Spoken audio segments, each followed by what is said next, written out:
When I think of how colonialism has affected my life, a story that my grandfather told me comes to mind. So in India, there's a city named Vizag located in the state of Andhra Pradesh.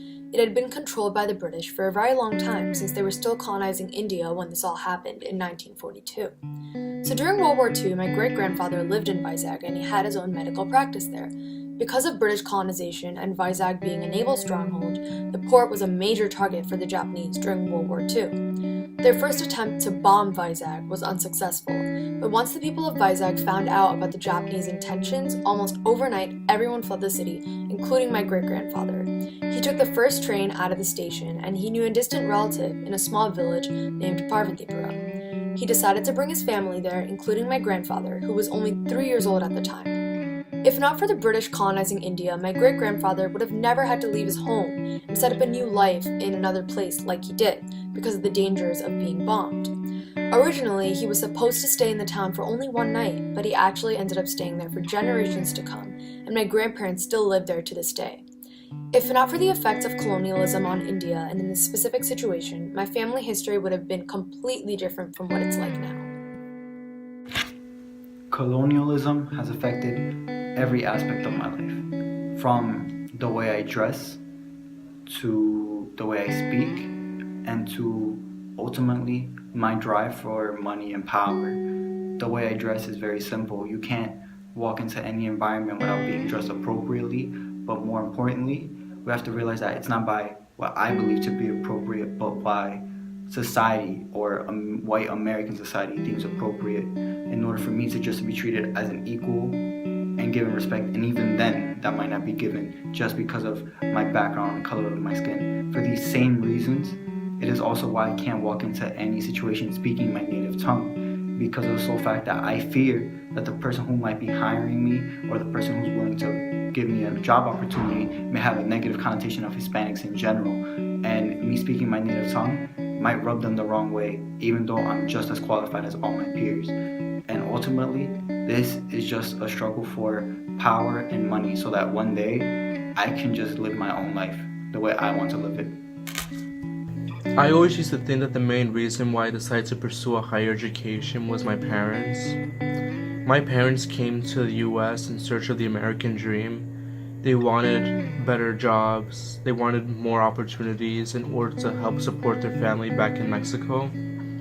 And growing up, my parents always pushed these stories on me and my brother in order to work harder and study harder in school and eventually attend college and obtain a degree. And I always used to think that was the main reason why I decided to pursue a higher education. And it was, but there are other factors that came into place. And the biggest factor was of what society expects of us. And what they expect of a minority isn't much. In reality, they kind of like, they don't want us to do much. And I guess why I came to Rutgers was kind of to like prove them wrong, and like how they shouldn't base people purely on their race, how they look, they dress. And I think that people should base people on purely on what they think, what they say, and their credentials. So I came to Rutgers purely on that, to prove them wrong, and also because of what my parents want. Colonialism in America has ultimately shaped the way I identify myself in today's society. Um, Society today often has these rules that are, for the most part, against anyone of any other race or ethnicity or background than white. And growing up as a native Spanish speaker, it's affected the way I identify with my roots and the way I identify with society. To give an example, is when I was younger, I lived in a predominantly white neighborhood, and I spoke with an accent because Spanish was my first language, and all the other students would always make fun of me because of the way I spoke, saying that's not American enough.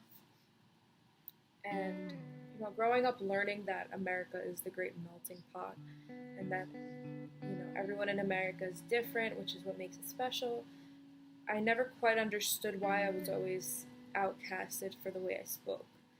And later, when I found out that it was because I wasn't white, it still didn't make sense to me, but it was something that set me apart from the other students. In addition to setting me apart from the other students, it also influenced me to adapt more of a white way of speaking. So when I spoke Spanish, I lost the Hispanic accent.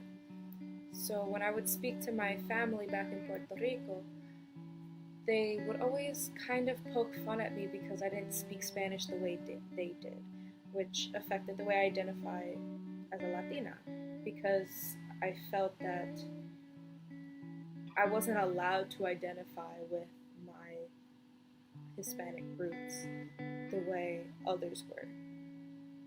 And for that reason, I feel like colonialism has had a major impact on how many Latinos identify themselves, because they're often seen as, too foreign from one side, but too conforming to American culture from the other side.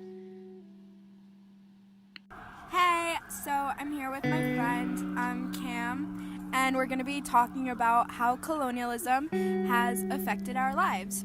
I guess as an African American, obviously it has, because segregation, slavery, and all that, and that leads to bigger issues in our societies.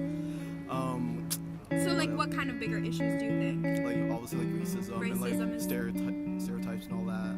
Exactly. So I think that Cam raised some serious implications that stem from colonialism. One of the most prominent ones he discussed was racism, and I think that despite me not being ever in my own lifetime discriminated against for my race or ethnicity, it's still very prevalent in today's society, and it's still prevalent in my life. And I can see it in this is embarrassing to say, but in my family's mindset and attitude towards non-whites. So I can definitely apply this to my social relationships with non-whites, whether that be friendships or romantic relationships. My mom especially, and my grandma, the older generations, are very disapproving of me associating myself with non-whites. And they see non-whites as inferior. And it's really, really hard to understand where they come from, because my mentality is completely different. And I can never respect or understand a mentality that sees other races besides white as inferior. Because to me, everyone, is on the same pedestal, same platform. And the reality of it is society doesn't think so. So for that, it is really hard when your parents disapprove of you associating yourself or making comments about, you hanging out with African Americans or even Asians, and even within people of the Latinx community, just because of their skin tone, my parents automatically stereotype. And unfortunately, they were taught the same things, and it's just generational mentalities that are so archaic, and they're so difficult to change.